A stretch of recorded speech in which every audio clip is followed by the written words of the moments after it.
नमस्कार, हिंदी साधन चैनल में सभी का हार्दिक स्वागत करती हूँ। आज के इस वीडियो में पंचलाइट कहानी को हम पढ़ेंगे।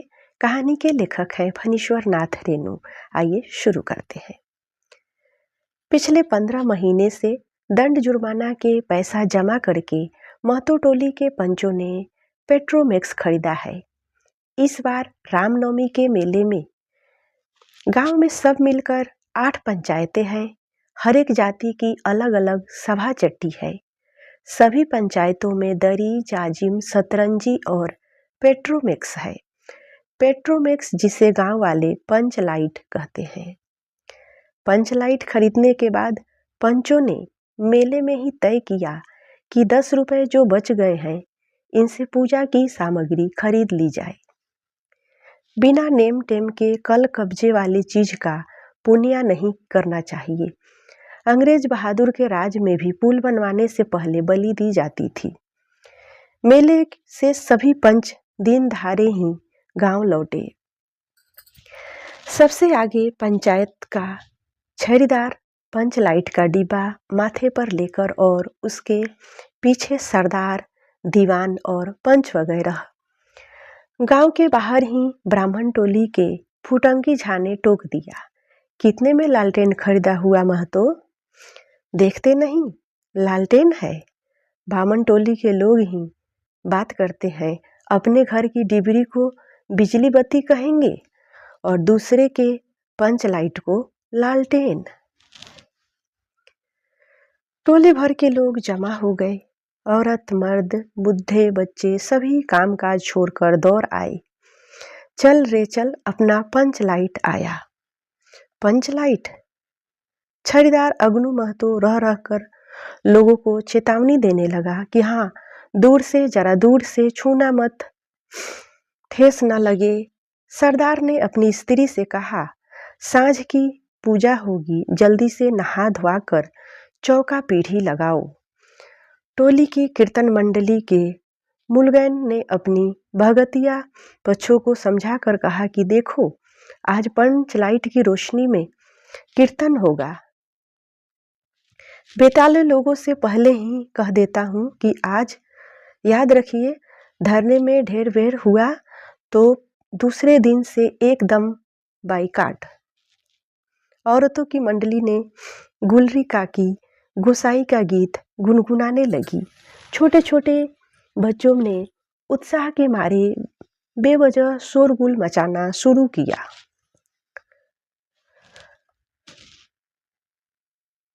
सूरज डूबने के 1 घंटा पहले ही टोली भर के लोग सरदार के दरवाजे पर आकर खड़े हो गए। पंचलाइट, पंचलाइट।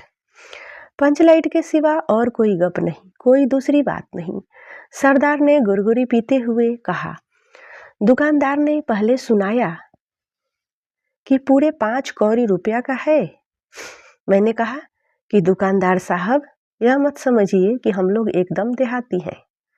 बहुत बहुत पंचलाइट हमने देखा है। इसके बाद दुकानदार मेरा मुंह देखने लगा और बोला कि आप जाति के सरदार हैं। ठीक है, जब आप सरदार होकर खुद पंचलाइट खरीदने आए हैं तो जाइए, पूरे 5 कौड़ी में आपको दे रहे हैं। दीवान जी ने कहा कि अलबत्ता चेहरा परखने वाला दुकानदार है। पंचलाइट का बक्सा दुकानदार का नौकर देना नहीं चाहता था। मैंने कहा, देखिए दुकानदार साहब, बिना बक्सा पंचलाइट कैसे ले जाएंगे? दुकानदार ने नौकर को डांटते हुए कहा, क्यों रे, दीवान जी की आंख के आगे धुरखेल करता है, दे दो बक्सा। टोली के लोगों ने अपने सरदार और दीवान को श्रद्धा भरी निगाहों से देखा।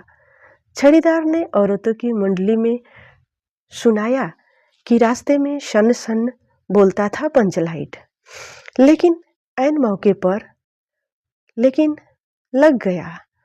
रुदल शाह बनिए की दुकान से 3 बोतल किरासन तेल आया और सवाल पैदा हुआ कि पंचलाइट को कौन जलाएगा। यह बात सबसे पहले किसी के दिमाग में नहीं आई थी। पंचलाइट खरीदने से पहले किसी ने भी नहीं सोचा था और खरीदने के बाद भी किसी ने भी नहीं सोचा। अब पूजा की सामग्री चौके पर सजी हुई है। कीर्तनिया लोग भी ढोल करताल खोल कर बैठे हुए हैं और पंच लाइट पड़ा हुआ है। गांव वाले ने आज तक कोई ऐसी चीज नहीं खरीदी जिससे जलाने बुझाने का झंझट हो। कहावत है ना भाई कि गाय लूं तो दूहे कौन। लो मजा अब। इस कल कब्जे वाली चीज को कौन जलाए। यह बात नहीं कि गांव भर के लोग पंच लाइट बनाने वाले नहीं। हर एक पंचायत में पंच लाइट है, उसके जलाने वाले जानकार भी है।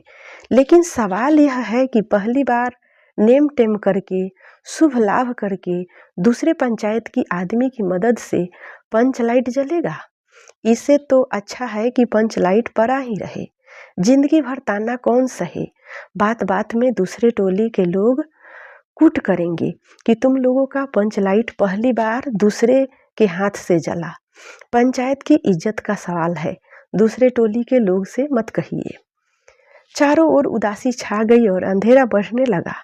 किसी ने अपने घर में आज डिबरी भी नहीं जलाई थी। आज पंच लाइट के सामने डिबरी कौन बोलता है। सब किए कराए पर पानी फिर रहा था कि सरदार, दीवान और छड़ीदार के मुंह में बोली नहीं। पंचों के चेहरे उतर गए थे। किसी ने दबी आवाज में कहा कि कल कब्जे वाली चीज का नखरा बहुत बड़ा होता है। एक नौजवान ने आकर सूचना दी कि राजपूत टोली के लोग हंसते हंसते पागल हो रहे हैं। कहते हैं कि कान पकड़कर पंच लाइट के सामने 5 बार उठो बैठो तुरंत जलने लगेगा। पंचों ने सुनकर मन ही मन कहा कि भगवान ने हंसने का मौका दिया, हंसेंगे नहीं। एक बूढ़े ने आकर खबर दी कि रुदल शाह बनिया भारी बतंगर आदमी है, कह रहा है कि पंच लाइट का पप्पू जरा होशियारी से देना। गुलरी काकी की बेटी मुनरी के मुंह में बार बार एक बात आकर मन में लौट जाती थी। वह कैसे कहे। वह जानती है कि गोधन पंच लाइट जलाना जानता है, लेकिन गोधन का हुक्का पानी पंचायत ने बंद कर दिया है।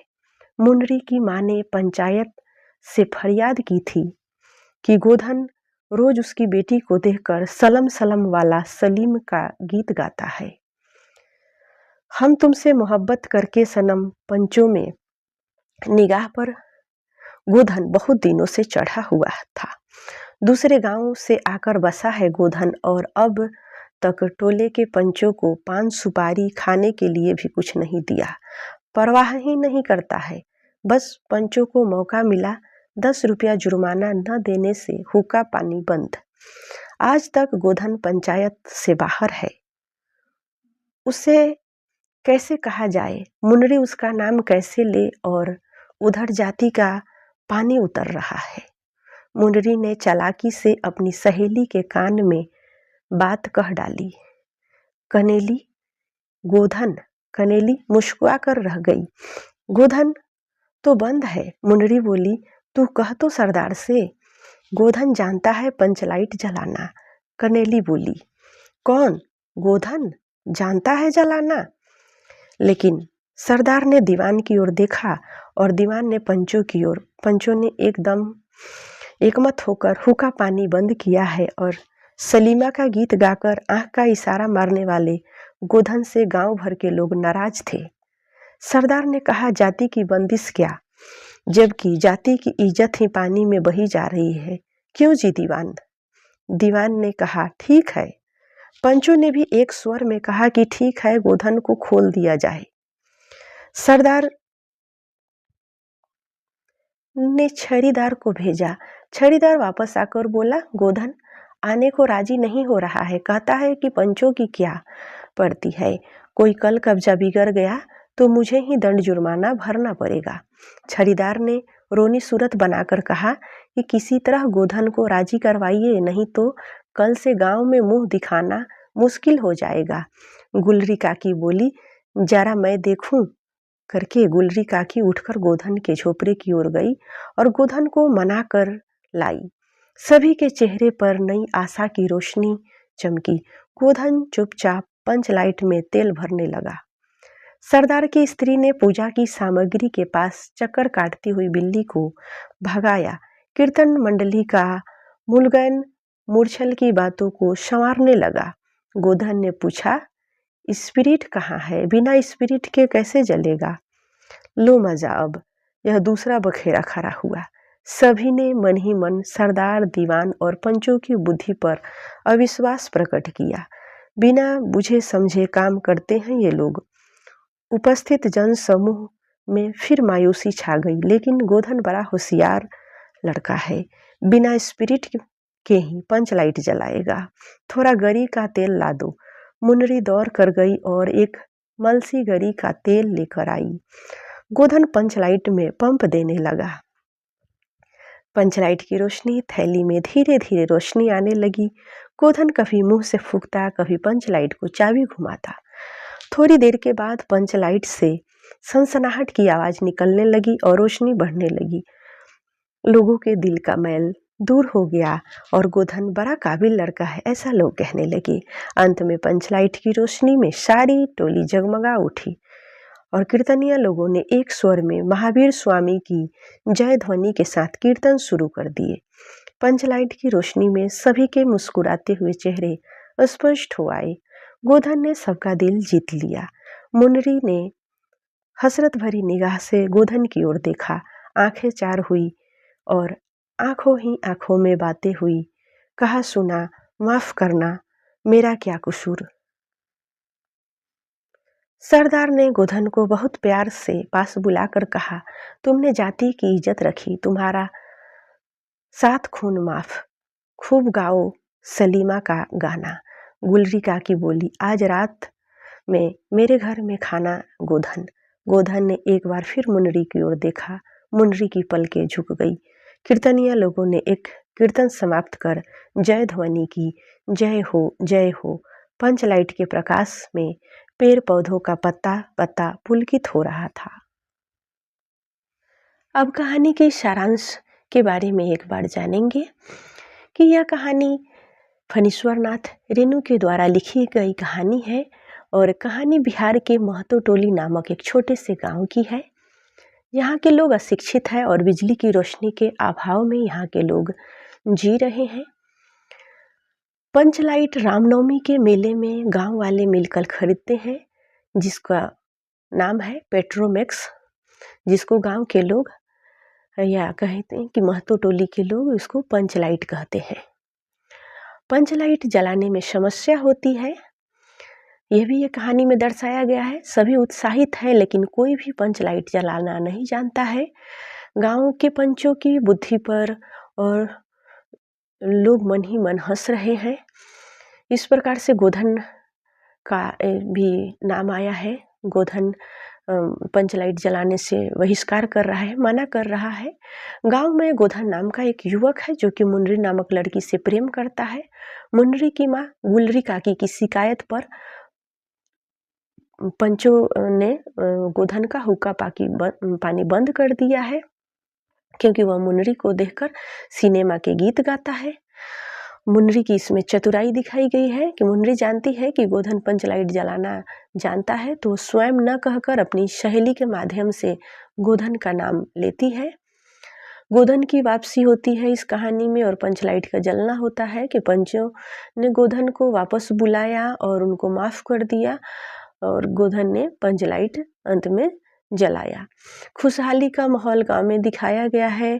खुशहाली और मेलजोल इस कहानी के अंत में है कि पंच लाइट के प्रकाश से पूरा गांव जो है वह जगमगा रहा है और गोधन की काबिलियत से लोग खुश होते हैं। गुलरी काकी उसे खाना पर बुलाती है। पंच उसे सलीमा का गाना गाने की इजाज़त देते हैं।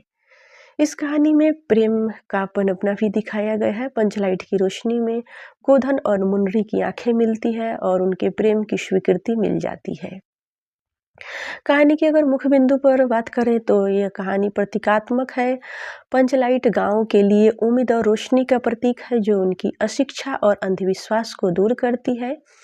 कहानी में आंचलिकता दिखाया गया है। कहानी ग्रामीण जीवन, बोलचाल और सामाजिक व्यवस्था जैसे जातिगत बहिष्कार का सजीव चित्रण करती है।